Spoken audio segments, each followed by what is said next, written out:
Olá, meu querido amigo, tudo bem com vocês? Estão prontos para estudar? Hoje, dentro da ciência da natureza, vamos estudar um pouco sobre física. Nós vamos falar um pouco sobre velocidade média, então, assunto de primeiro ano do ensino médio. Estão preparados? Vamos começar então?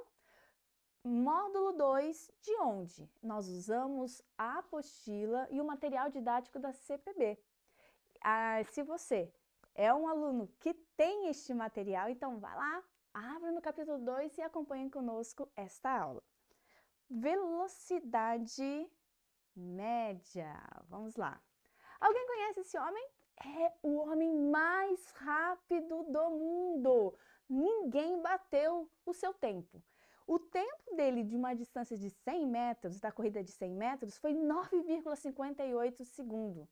E qual é o segredo deste homem que é o Usain Bolt? Qual é o segredo dele? Existe toda uma ciência por trás do seu movimento. Qual é? Foi ser estudado o seu percurso de 100 metros e eles observaram o seguinte, que nos primeiros 20 metros, Usain Bolt chegou a 25 km por hora. Quando ele já estava a 60 metros, ele chegou a 43 km por hora. Quando ele estava quase chegando 80 metros, faltando 20 metros para chegar ao fim da corrida, ele já estava a 44,72 km por hora. Mas a pergunta é, por que a velocidade dele foi variando? Porque ele teve uma coisa chamada aceleração, que é a nossa próxima aula. Então, fiquem ligados aí na nossa próxima aula. Ele acelerou até chegar ao todo a uma velocidade de 44,72 km por hora. Hoje, se nós formos comparar essa velocidade com coisas que existem no nosso cotidiano, é como se fosse a aceleração de um carro simples. Pensem só a velocidade com que esse homem chegou. Mas qual é a velocidade média? Sabemos que ao longo do percurso ele teve várias velocidades, mas qual é a velocidade média total do seu percurso? Então fique conosco que no final nós vamos responder juntos a esta pergunta. Mas para falarmos de velocidade, vamos relembrar alguns conceitos, que é o ponto material. Então a gente vai, o objeto, qual é o conceito? Vamos lá. Objeto cujas dimensões podem ser desconsideradas do estudo do movimento. Ou seja, se a gente está calculando sobre uma formiga ou um avião, né? Então, nós vamos desconsiderar aí as dimensões desse objeto. Mas aqui é o ponto principal, porque a gente vai falar sobre deslocamento. Mas para a gente falar sobre deslocamento do espaço percorrido, vamos lembrar o conceito de movimento e repouso, tá? Movimento, repouso. A princípio, as pessoas falam que só se movimentar, isso é movimento. Não, em física, não, isso não é movimento. O que é movimento em física? É variar a posição em função do tempo. Se eu vario a minha posição em função do tempo, aí sim é movimento. Repouso é quando eu permaneço na mesma posição e o tempo vai passando. Mas e o que é deslocamento? Deslocamento, vocês podem observar aqui, que é, olha lá, eu tenho um carro, S significa posição inicial, origem, e SF, posição final. O deslocamento ou variação do espaço, nós usamos esse símbolo aqui, que é o delta. Toda vez que ele aparecer lá nas formulazinhas de física, você vai saber que é a posição, por exemplo, aqui, ó, delta S, posição final menos posição inicial. Nós vamos ver variação do tempo, tempo final menos tempo inicial. Variação da velocidade, velocidade final menos velocidade inicial. Então, o deslocamento nada mais é do que a variação da posição em função do tempo. Eu pego a posição final que ele chegou e subtraio, da posição inicial. Beleza? Isso é deslocamento. Mas como que eu faço para descobrir a velocidade média? Eu pego este deslocamento e divido pelo quê? Pelo tempo. E aqui, olha ali, ó, aparece esse símbolo novamente de variação. tempo final menos tempo inicial, ou seja, o tempo que ele levou para percorrer uma certa distância. Pego a distância, divido pelo tempo e encontro aí a minha velocidade. Essa velocidade ela pode estar em metros por segundo, que é no sistema internacional, fiquem ligados aí, e em quilômetros por hora. Só que existem dois tipos de movimento: movimento progressivo e movimento, retrógrado. Qual a diferença dos dois? Movimento progressivo, então reparem aqui no meu carrinho, ele está na origem dos espaços, tá bom? Quando ele aumentar a posição em função do tempo, olha lá, indo no sinalzinho aqui, mais, ou seja, ele está aumentando a posição em função do tempo, o movimento é progressivo. Agora, se ele voltar no sentido, olha ali, da origem dos espaços, é como se eu fosse comprar pão na padaria, saísse da minha casa e fosse para a padaria, progressivo, padaria para minha casa, retrógrado. Então, toda vez que a gente voltar na posição em função do tempo, nós chamamos isso de movimento retrógrado. Mas, prof, mas por que tu está falando isso? Porque agora a posição final ela é menor do que a posição inicial. Então, ele vai aparecer um sinal de negativo. E não se desesperem. Esse sinal negativo só está dizendo o quê? Que ele está voltando na posição em função do tempo. Só que quando nós falamos de velocidade média, eu não pego só a distância que ele percorreu e divido pelo tempo que ele levou para percorrer. Não. Vamos supor aqui que eu esteja na cidade A e meu objetivo é chegar na cidade C. Para isso, eu passo pela cidade B, certo? Só que é o seguinte, precisei parar numa loja para comprar um vestido, porque eu ia para uma festa lá na posição C, na cidade C. Eu fiquei lá meia hora, parada, esperando, vendo, não gostei de nada e segui viagem. O que vai acontecer? Se eu quiser descobrir a velocidade média do meu percurso entre a posição A e a posição C, eu preciso considerar sim o tempo de parada. Eu peguei trânsito. Soma o tempo do trânsito parado? Soma o tempo do trânsito. Então, se você ficou meia hora parada, soma 0,5 horas. Preciso somar o tempo de parada, porque a velocidade média é a distância percorrida e o tempo total, inclusive as paradas, somando as paradas, o tempo total para você fazer a razão entre esses dois valores. Anotem aí, pegue o seu caderno, que a velocidade média não é a média das velocidades, ou seja, não posso pegar a velocidade 1 do primeiro trecho, porque às vezes eu vou, entre o ponto A e o ponto B, eu vou muito mais rápido entre o ponto B e o ponto C. E aí você pega a velocidade 1, velocidade 2, soma os dois e divide por 2. Não pode. O que você precisa fazer? Pegar a distância total e dividir pelo tempo total percorrido. Caso o deslocamento escalar nulo, ou seja, for nulo, ou seja, o móvel retorne à posição inicial, a velocidade escalar média também será nula. Como assim? Vamos supor que eu saio da minha cidade A, vá até a cidade C e volte à cidade A. A minha posição final e a minha posição inicial é a mesma. Então, o que vai acontecer? O deslocamento é nulo e a velocidade também será nula.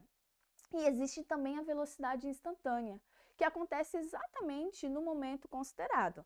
Então, Usain Bolt teve várias velocidades instantâneas, por exemplo, os 25 km por hora, os 43, os 44. Durante todo o trajeto, ele teve velocidades diferentes. Mas para que a gente possa descobrir a velocidade média, é preciso o quê? Pegar toda a distância e dividir todo o tempo. Então, agora, vamos falar sobre as unidades de medidas, porque é extremamente importante. Até coloquei ali, cuidado, fiquem ligados. Porque se ele quer a velocidade em quilômetros por hora, a distância precisa estar em quilômetros e o tempo tem que estar em horas. Então, se ele der 1 hora e 30 minutos, você coloca 1,5, ou seja, representação em hora. Representação, por exemplo, de tempo, se ele quer o resultado em metros por segundo, tem que colocar todo o tempo em segundo. Mas eu quero transformar quilômetros por hora para metros por segundo. Se eu quiser transformar metros por segundo para quilômetros por hora, multiplico por 3,6. E se eu quiser transformar quilômetros por hora para metros por segundo, divido por 3,6. Agora, vamos fazer a velocidade média do Usain Bolt. Velocidade média é a nossa distância dividido pelo tempo. Então, vamos lá. Se a distância toda percorrida for de 100 metros, e nós sabemos que ele fez esses 100 metros em 9,58 segundos. Fazendo a razão entre esses dois números, chegamos ao valor de 10,43 metros por segundo. Por quê? Distância está em metros e o tempo está em segundos. Metros por segundo. Aí, quanto que isso vai dar em quilômetros por hora? Multiplico esse valor por 3,6, ele vai chegar à velocidade média de 37,57 km por hora. Essa é a velocidade média de Usain Bolt. Fique conosco nas próximas aulas. Não esqueça também de fazer o seu simulado com questões do Enem e questões de vestibulares sobre velocidade média, porque é o que mais cai no Enem e nos vestibulares ao redor este conteúdo. Então, até a próxima aula.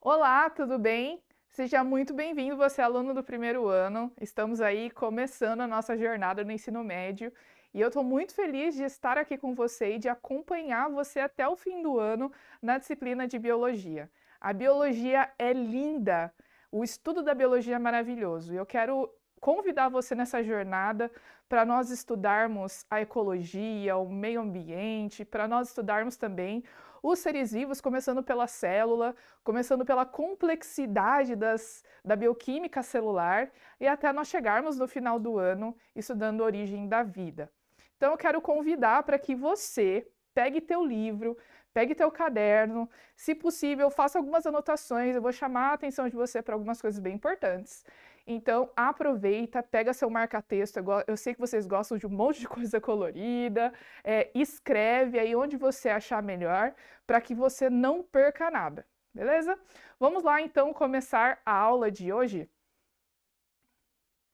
Então, o nosso assunto vai ser o seguinte, pensando no que você estudou até agora, né, na biologia, começando com a organização da vida e a ecologia, as bases da ecologia, a gente vai ver cadeia e teia alimentar, conteúdos extremamente importantes para o Enem. Gente, presta atenção.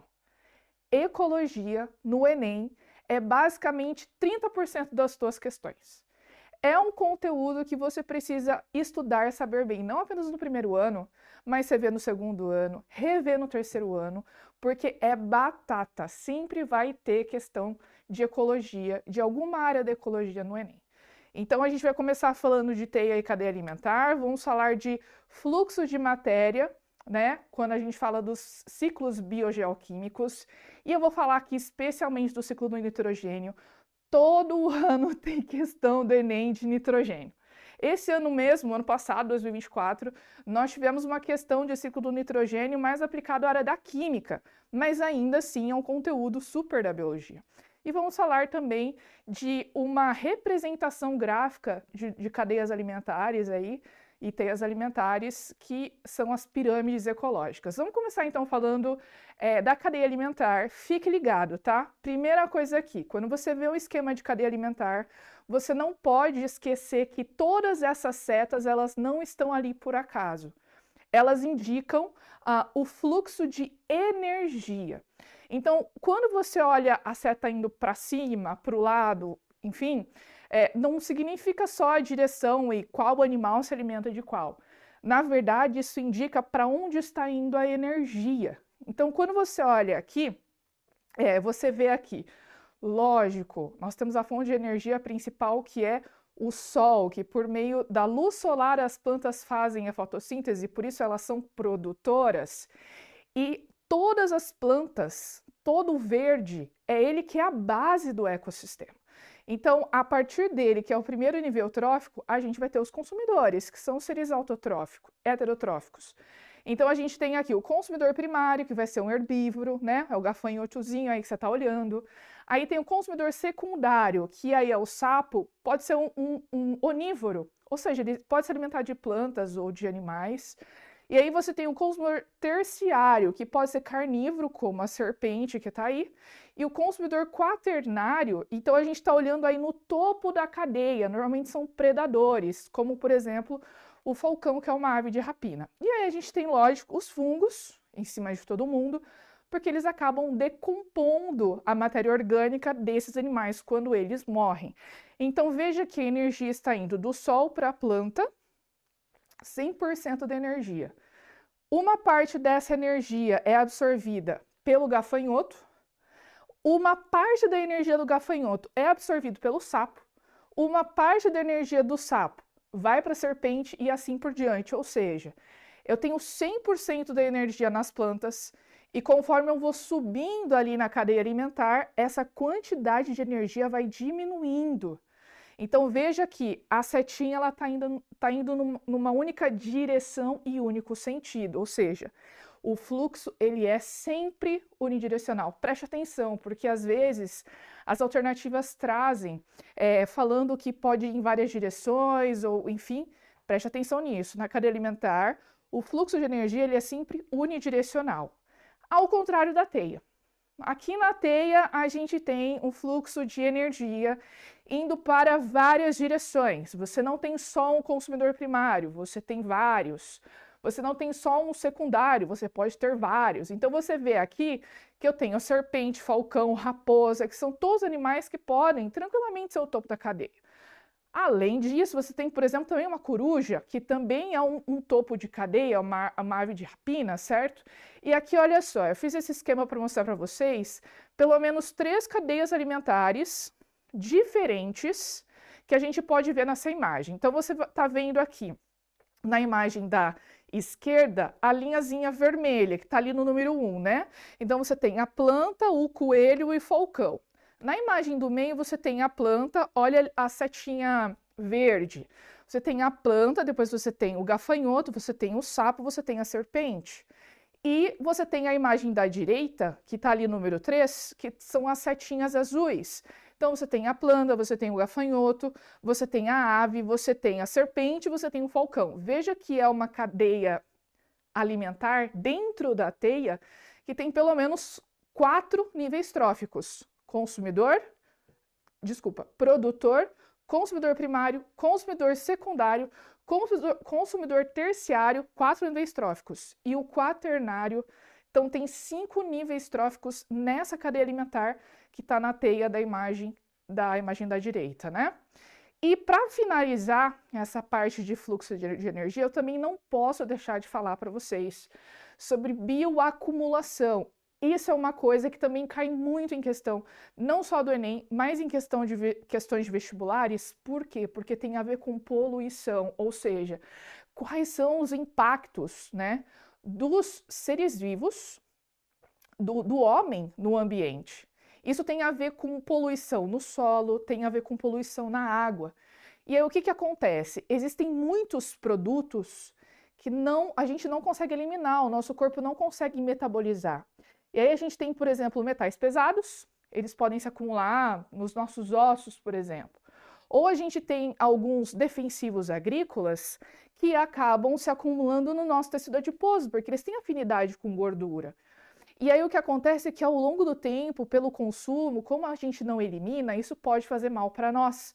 A gente pode até mesmo morrer. Só que veja que ao longo da cadeia alimentar existe uma relação, uma conexão entre esses seres vivos. Um se alimenta do outro. E se essas substâncias se acumulam, isso significa que ela vai se acumular também ao longo da cadeia alimentar. E veja essa imagem aqui. Você vê aqui ao longo do tempo, né? os peixinhos, ó. Então, o primeiro tem um pouquinho, o segundo já tem mais, o terceiro tem mais e o quarto tem mais ainda. Bioacumulação e biomagnificação é a mesma coisa. Veja na imagem de baixo. Você tem ali as plantas, e aí está se acumulando nas plantas, provavelmente uma poluição do solo, depois vai para o gafanhoto, depois vai para as aves, depois vai para uma ave predadora, de rapina, que é o topo da cadeia. Então, pega o teu livro ou pega o teu caderno e escreve o seguinte: na bioacumulação ou na biomagnificação, animais de topo de cadeia sempre vão ter a maior quantidade de produtos que vão se acumular, seja metal pesado, seja produtos tóxicos, tá bom? E aí, a gente vai começar então o fluxo da matéria. Nitrogênio, importantíssimo, não que os outros não sejam, mas como eu disse, por grau de importância aí, frequência de questões de prova, eles têm um espaço especial. E o ciclo do nitrogênio, ele é um ciclo complexo, porque envolve diversas reações químicas. É por isso que eu falei para vocês que a questão que caiu no Enem nesse ano foi puxado mais para a área da química, mas não tem problema, tem muito que ser abordado na biologia. E a gente pode dividir essas etapas do ciclo do nitrogênio: fixação, amonificação, nitrificação, assimilação e desnitrificação, certo? Preste atenção, se você quiser, para o vídeo. Se você não entender, volta, assiste de novo, até que você termine isso e consiga entender completamente esse ciclo. Qualquer ciclo, seja da água, seja do carbono, do nitrogênio, etc., ele sempre vai começar e ele vai se fechar, ele vai terminar. Então, o ciclo do nitrogênio, eu tenho nitrogênio na atmosfera, que é o maior reservatório de nitrogênio que nós temos, mais de 70% da nossa atmosfera é de nitrogênio.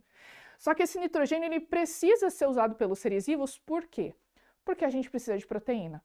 E a proteína ela é formada por moléculas que nós chamamos de aminoácidos que têm nitrogênio na sua composição.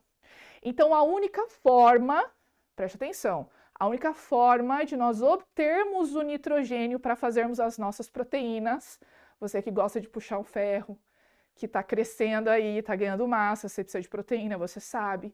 A única forma é por meio da absorção desse nitrogênio. Mas nós não conseguimos fazer isso.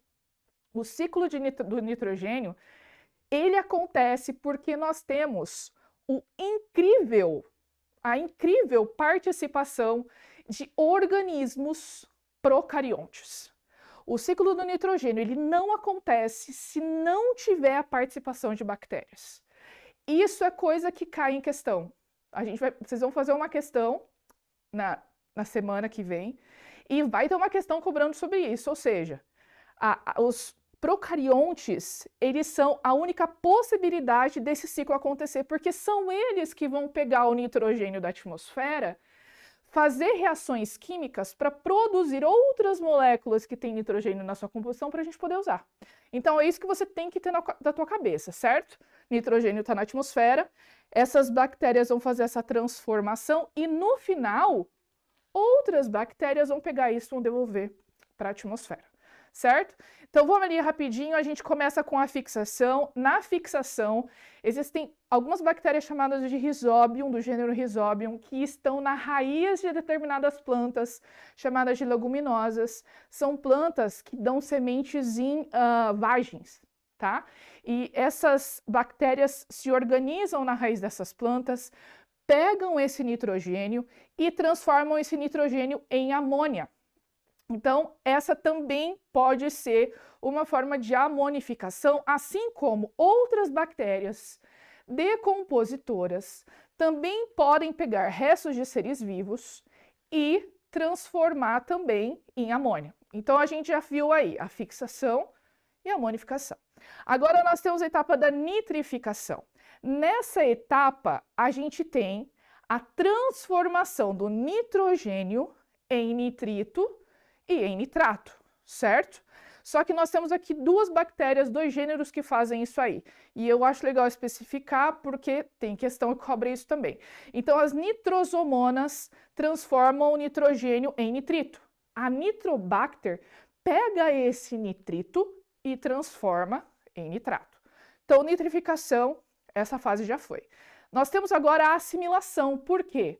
Não adianta essas bactérias produzirem nitrito, nitrato e amônia e ninguém absorver. Então, as plantas, por meio das suas raízes, vão absorver essas moléculas, vão incorporar essas moléculas no seu metabolismo, produzir aminoácidos que vão ser usados para fazer proteínas. E quando você comer seu feijão, quando você comer seu grão de bico, você vai absorver essas proteínas que essas plantas fizeram dessa forma. Agora, a gente tem a última etapa. Lembra que eu falei? O ciclo começa, tem que terminar. Agora é a desnitrificação. Nós temos bactérias também que estão no solo que vão decompor seres vivos e vão produzir nitrogênio. São bactérias quimiosintetizantes. Então, elas vão produzir, fazer ali diversas reações químicas e vão mandar embora o nitrogênio, certo? Veja que o ciclo começou e fechou. E agora a gente vai para a nossa última etapa. Nós temos então agora as pirâmides ecológicas. Agora fique ligado aqui, tá? Na pirâmide ecológica, a gente tem uma representação gráfica das relações desses seres vivos nas cadeias alimentares. Só que cada pirâmide tem um objetivo e é isso que você precisa prestar atenção. Tá? Então, nós temos a pirâmide de energia, de números de biomassa, e você precisa prestar atenção nos detalhes e nos comandos que o exercício te dá na apresentação do exercício, porque essas dicas vão estar ali. Então, a gente tem aqui a primeira pirâmide, que é a pirâmide de energia. Normalmente você vai ver ali o quilocaloria do lado, esse KCAL, kcal, né? Que a gente vê nas embalagens de alimento, isso é a unidade de calor, de liberação de calor. Então, quilocaloria normalmente está associada à pirâmide de energia. Então, se a gente lembrar da cadeia alimentar, eu comentei com vocês que as plantas são sempre a que têm a maior parte de energia, porque são elas que produzem a própria energia. Então, as plantas sempre vão estar na base da cadeia, da pirâmide de energia. Sempre vai ser esse retângulo maior.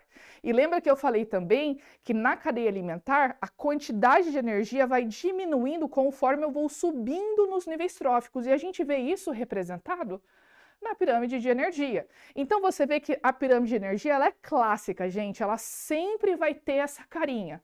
Produtores com a base maior, diminui um pouco nos consumidores primários, diminui nos secundários e diminui conforme os outros vão subindo. A gente tem aqui também a de biomassa, em que você tem massa, né, quilograma, por volume ou por área. Se você está falando de ecossistema terrestre, é a massa quilograma por metro quadrado. Se você está falando ambiente aquático, é por volume, né?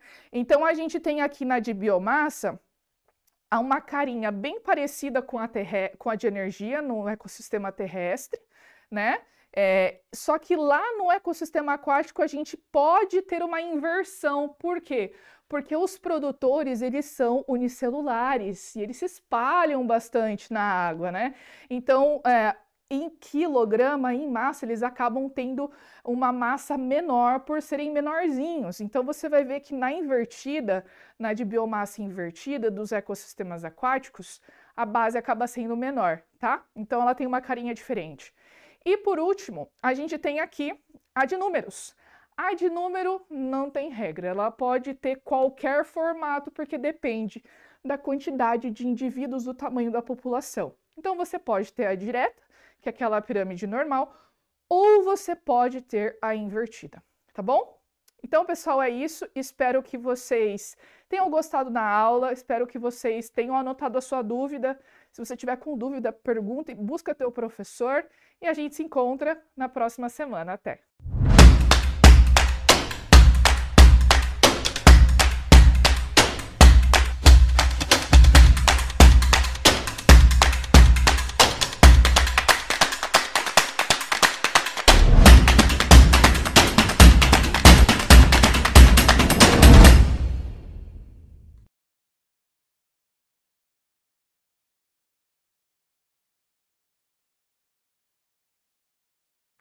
Olá pessoal, tudo bem? Eu sou a professora Daniele, eu estou aqui com vocês hoje dando início às nossas aulas do Química do Chave do Enem. E hoje, para o primeiro ano, nós temos o seguinte conteúdo. propriedades físico-químicas da matéria, capítulo 2, e composições da matéria, capítulo 3. Bom, quando nós falamos em propriedades físicas e propriedades químicas da matéria, são propriedades distintas e únicas, né? Então, propriedades físicas estão envolvidas, estão entrelaçadas as temperaturas de fusão, temperatura de ebulição, solubilidade, ponto de congelamento ou de solidificação, e a densidade faz parte de uma das propriedades físicas da matéria. Quer dizer que, independente da quantidade que eu tenho daquele material, daquela matéria, a sua propriedade ela não vai ser alterada, né? Então, nós sabemos, por exemplo, que a temperatura de ebulição da água é em torno de 100 graus Celsius, em condições ambientes, né? 1 atm na altura ali no nível do mar. E essa propriedade ela pode ser modificada caso eu modifique o ambiente ou em quais condições encontram-se essa amostra, né? Então a gente sabe que se eu subir uma montanha, quanto maior a altitude, menor vai ser a coluna de ar sobre aquela amostra, consequentemente, menor vai ser o quê? A temperatura que eu preciso fornecer para que ela passe de um estado físico para o outro, ou seja, do estado líquido para o estado gasoso, certo? Então, a propriedade física da água é a temperatura de ebulição, a temperatura de congelamento também. Eu sei que se eu colocar a água no estado líquido e colocar no refrigerador, quando ela atingir 0 graus Celsius, o que vai começar a acontecer? Ela vai passar para o estado sólido. É claro que se em algum momento eu modificar ou eu interferir nessa amostra, então se eu tenho uma água com sal, por exemplo, eu já não tenho uma substância pura, eu tenho uma mistura. Então essa propriedade física ela já vai sofrer alteração. E a densidade é uma dessas propriedades físicas. Até aqui na tela, né, eu deixei para vocês já a fórmula da densidade. É uma fórmula simples que envolve essa propriedade, né, física da matéria e que vai envolver, então, a concentração, a relação da massa, da quantidade de matéria pelo volume que essa quantidade de matéria ocupa. Nas minhas aulas eu costumo brincar com os meus alunos, né? Eu faço sempre a mesma pergunta. O que pesa mais? 1 quilo de algodão ou 1 quilo de chumbo? E quando a gente pensa na questão massa, né, na questão peso com a ação da gravidade, o valor numérico é o mesmo, 1 quilo para os dois. Só que para obter 1 quilo de cada um dos dois, eu precisei de uma quantidade diferente dos materiais. Por quê? Porque eu tenho um material mais leve, né, que é menos denso. Em contrapartida, eu tenho um material que é mais pesado, mais denso. E como que eu consigo diferenciar, né? Se a gente parar para pensar na proporção que eu vou precisar de chumbo para atingir 1 quilo, eu vou precisar de uma quantidade muito menor se comparado à quantidade que eu vou precisar de algodão. Então, o volume que a minha amostra de 1 quilo de chumbo vai ocupar é muito menor que o volume da amostra de 1 quilo de algodão. Por quê? Quando a gente pensa na densidade, que é uma relação massa-volume, eu sei que a densidade ela é diretamente proporcional à massa. Quanto maior a densidade, é porque eu tenho uma massa maior. O que seria isso? Naquela minha porção, na bolinha de chumbo, eu tenho mais átomos muito mais próximos uns dos outros, menos espaço vazio. Consequentemente, elas estão mais agrupadas. O volume que ela vai ocupar vai ser muito menor. Então, o volume em relação à massa e à densidade, ele é inversamente proporcional. Por isso que quanto maior a densidade, vai ser menor o volume. Por isso que quando eu falo 1 quilo de chumbo e 1 quilo de algodão, no quilo de chumbo eu vou precisar de uma amostra muito menor, porque ele é mais denso, as moléculas dos átomos estão mais próximos uns dos outros. Consequentemente, o volume que ele ocupa no espaço é menor. Agora, em contrapartida, para ter aquele mesmo 1 quilo de algodão, o que eu vou precisar? Bom, se eu sei que a densidade ela é diretamente proporcional à massa, isso indica que quanto menor a densidade, menor a massa. O que seria isso? A quantidade de matéria que eu tenho para formar a minha massa ela vai estar mais distante uma da outra. Então, vai dar a ela um volume muito maior. Quanto menor a densidade, mais volume, mais espaço aquela amostra vai precisar ocupar para atingir a determinado peso. Eu quero fazer ali uma comparação, como eu fiz a comparação do chumbo com o algodão, porque é uma propriedade física que envolve massa e volume, mas elas têm o quê? Informações diretamente e inversamente proporcional. Então, quanto menor a densidade da substância, maior o volume que ela vai precisar ocupar, né? Então, se eu quero principalmente fazer uma comparação de massas, ok? Então, como eu falei, 1 quilo de algodão e 1 quilo de chumbo, então eu sei que vou ter uma diferença muito grande ali no volume, porque a quantidade de matéria, a quantidade de moléculas para formar ali o meu fiozinho de algodão é muito maior, só que tenho mais espaços entre elas para formar aquele fio, diferente do chumbo, porque para formar aquele metal eu tenho muito mais átomos próximos uns dos outros, certo? Então, quando a gente pensa nessas propriedades físicas, né, são propriedades que a gente não consegue alterar. A densidade do chumbo, independente da quantidade de chumbo que eu vou ter, ela vai ser a mesma, né? Se eu tiver uma placa de chumbo, se eu tiver uma bolinha pequenininha de chumbo, a densidade é a mesma. A diferença é que a porção daquele material que eu vou ter vai ser diferente. A mesma coisa do algodão.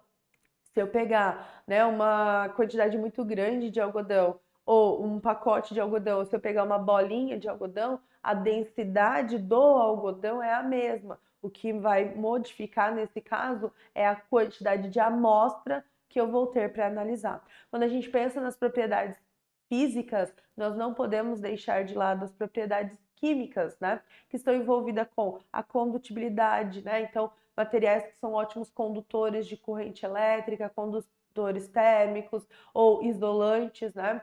A questão também da combustão, né? Então, eu consigo identificar um material que ele vai ser um combustível, que ele vai fornecer energia por meio da quebra das cadeias e também quando nós pensamos nessas propriedades químicas para identificar se ocorreu ou não uma transformação química ou uma transformação física, eu consigo, em alguns casos, identificar usando as propriedades organolépticas, os sentidos, né? Então, uma transformação física que não vai alterar a sua propriedade física, por exemplo, é quando eu tenho uma folha de papel e eu rasgo ela ao meio.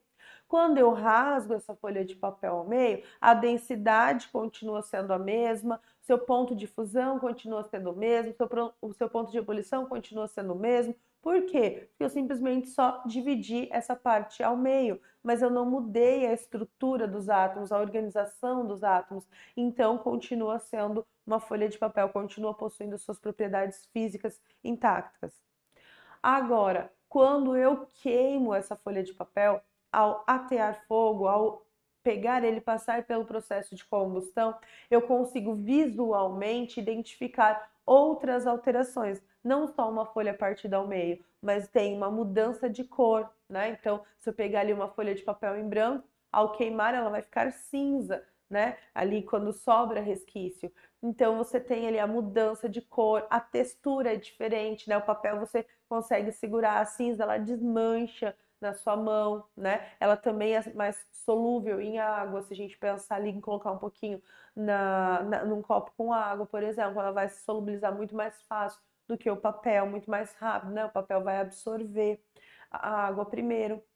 Nós temos também um gás que é liberado durante essa combustão, então a gente consegue, através do olfato, perceber que está ocorrendo essa mudança, porque aquele cheiro de fumaça, aquele cheiro de gás carbônico, carbono, monóxido de carbono sendo liberado, certo? Então, mudança de cor, mudança de odor, a textura também, claro que algumas coisas a gente consegue perceber também na mudança de sabor, mas a gente, né, não vai sair provando, nós não vamos sair provando tudo por aí. Por isso que nós temos o laboratório, nós temos os materiais para fazer os testes, mas é perceptível se eu pensar em um alimento que eu tenho a mudança de sabor após a cocção, após uma transformação química, né? O alimento cozido, ele tem uma textura diferente, um sabor diferente. Algo bem marcante, assim, é a cenoura. Você pode comer a cenoura crua, ela, né, tem aquela crocância, tudo, e ela é levemente adocicada. Mas quando você passa pelo processo de cocção, principalmente no vapor, você vai perceber que a parte da doçura dela acaba intensificando, ganhando ali um potencial um pouquinho a mais, né, no processo da caramelização daquele açúcar ali presente, né? Claro, não vai formar um caramelo, mas vai ficar com um doce mais acentuado. Isso quando você não temperou ela ainda, né? Então são todas formas de identificar mudanças químicas, tá? Então as propriedades físicas, elas não vão mudar, a não ser que eu tenha o quê? Uma transformação da matéria. Aí um material vai ter propriedade física diferente do outro. Por exemplo, se eu tenho ouro puro, ele tem seu ponto de fusão, sua densidade, seu ponto de ebulição específico. Agora, se eu misturar alguma coisa ao ouro, então eu tenho uma mistura, agora eu tenho uma mudança, pode ocorrer uma mudança nas suas propriedades físicas. E agora, quando eu tenho uma transformação química, quando eu peguei o material e converti ele em um outro totalmente diferente, aí sim eu tenho uma mudança completamente nas propriedades do material. Por quê? Porque eu tenho um outro material, então eu tenho que seguir as propriedades daquele material que foi produzido, ok? Bom, sobre o estudo macroscópico da matéria, seria mais essa parte, as propriedades físicas e químicas que a gente pode identificar nos materiais, né, na matéria. E da composição da matéria. Então, aqui eu coloquei alguns métodos de separação. Mas antes de falar dos métodos de separação, nós temos que falar dessas misturas. Porque quando eu tenho uma substância pura, ela tem as suas propriedades muito bem definidas. Mas a partir do momento em que eu misturo as substâncias, que eu tenho uma mistura, eu posso ter o quê? Algo que vai adotar as propriedades físicas das outras substâncias, né? Então, nós temos as misturas eutéticas, né? Que eu tenho o ponto de ebulição e o ponto de fusão, um estável, um outro móvel. E tenho também as matérias que vão formar misturas de formas com características diferentes, né? E também misturas que vão ter o quê? Caráter visualmente diferente, como misturas homogêneas e misturas heterogêneas, né? Então, como que eu classifico uma mistura heterogênea? Então, uma mistura heterogênea é aquela que eu olhei para aquele recipiente que está lá sobre a bancada do laboratório e identifiquei, tem mais de uma substância aqui. Por que que eu sei que tem mais de uma substância? Porque eu estou vendo 2 fases, 3 fases, né? Então, o exemplo mais comum, mais fácil, é quando eu tenho o quê? O copo com água e o óleo. Então, o óleo, devido à densidade, à propriedade física do óleo, à propriedade física da água, eles vão o quê? Eles não se misturam também devido à polaridade e eles vão se separar. Um vai ficar mais embaixo, né, na parte mais baixa, porque é mais denso, seria mais pesado, e o outro vai ficar na parte de cima, porque ele seria mais leve, menos denso, né? Então, o que que vai acontecer? Nesse momento em que eu olho um copo com água e óleo, eu consigo identificar que é uma mistura de algo, né, heterogêneo, porque tem 2 fases. Se eu pegar também um copo com areia e água, né, vou lá na praia, pego ali um pouquinho de água da praia e vem a areia junto. A areia vai se depositando no fundo. Por quê? Porque ela é mais densa. E aí eu consigo visualmente identificar, olha, aqui no fundo eu tenho areia e depois na parte de cima eu tenho a água salgada, água potável, enfim, mas você tem 2 fases, então você tem uma mistura heterogênea. Se eu tenho uma mistura, eu consigo separar essas misturas. Algumas são mais fáceis de separar, mas outras nem tanto, tá? Então, as mais fáceis são as heterogêneas. Então, filtração é um dos métodos mais simples, né? Então, aqui nós temos, olha, uma mistura de água e areia, por exemplo. Como que eu vou fazer? Vou pegar um funil, vou pegar um papel filtro ou um filtro de papel, vou colocar naquele funil, vou acoplar e vou converter, vou ali, ó, despejar, né, o meu líquido com o sólido naquele filtro. O que vai acontecer? O papel ele vai reter as partículas sólidas, enquanto que a parte líquida ela vai fluir e vai ser captada ali no Erlenmeyer, né? O líquido filtrado. Então eu consigo separar esse sólido desse líquido.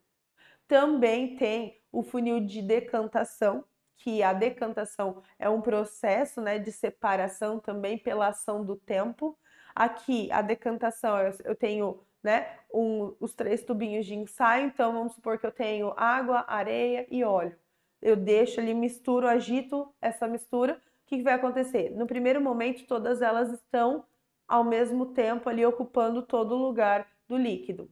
Se eu deixar ele descansando em repouso por algum momento, o que vai começar a acontecer? Vai começar a separar devido à ação da gravidade, certo?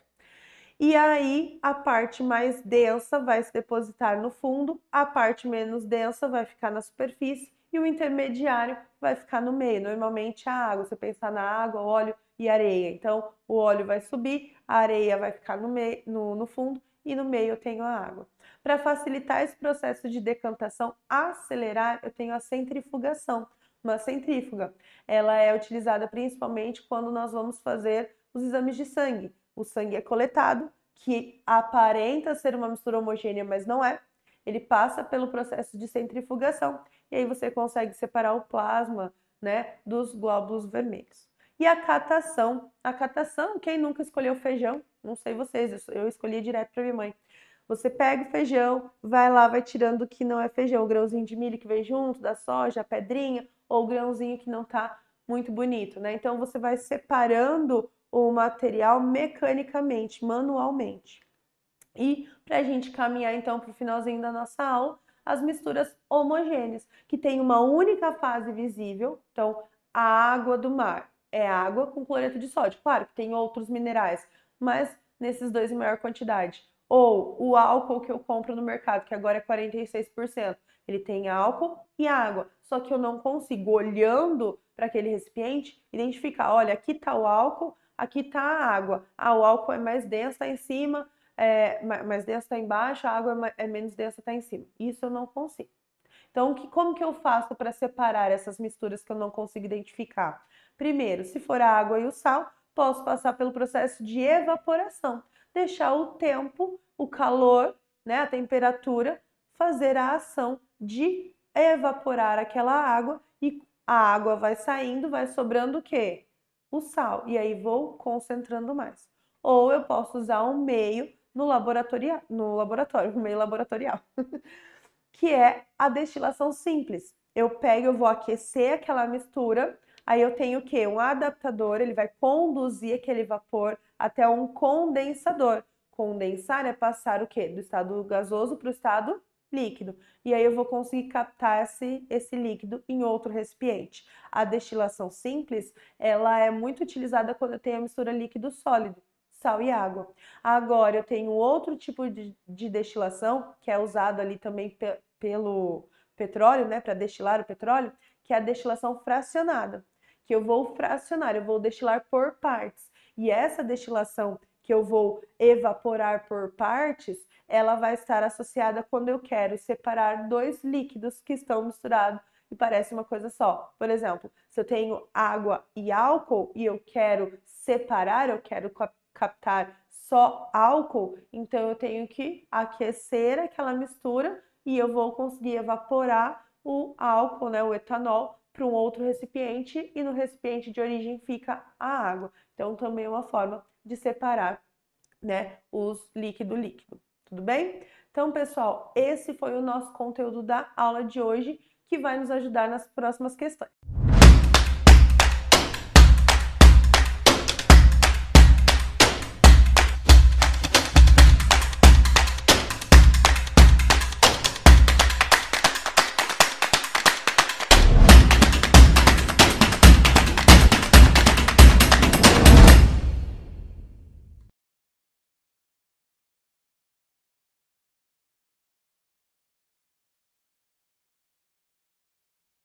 Uma semana se passou, eu espero que você tenha feito o seu simulado. Seja bem-vindo à aula de resolução de exercícios. De forma breve, rapidinha, vamos comentar alguns exercícios com vocês. Então, vamos, vamos dar uma olhadinha.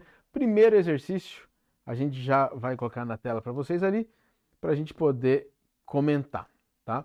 O primeiro exercício de vocês ali era assim: ao escutar a notícia de que um filme recém-lançado arrecadou no primeiro mês de lançamento 1,35 bilhão em bilheteria, um estudante escreveu corretamente o número que representa essa quantia, com todos os algarismos. O número escrito pelo estudante foi...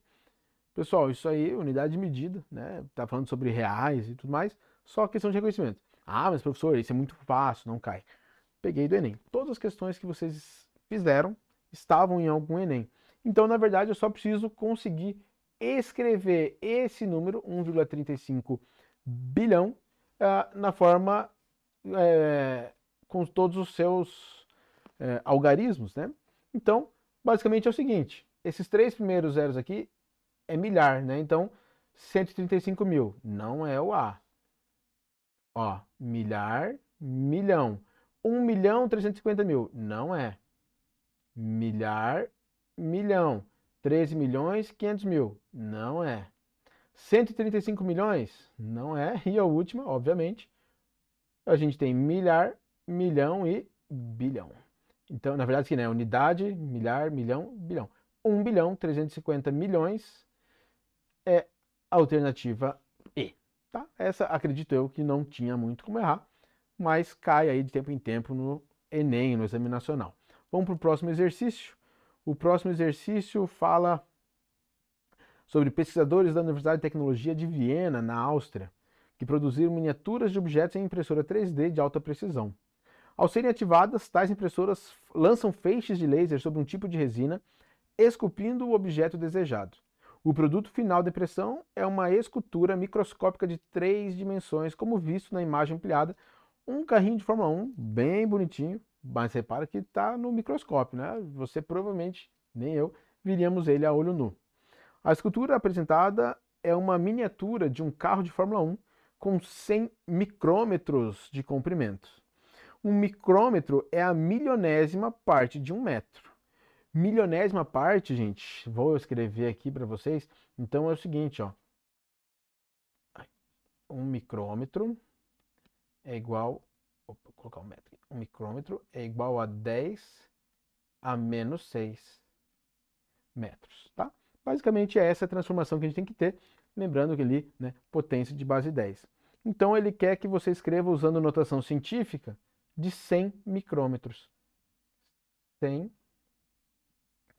vezes 10 a menos 6 metros.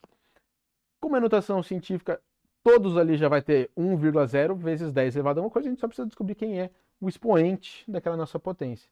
Galera, 100 é a mesma coisa que 10 ao quadrado.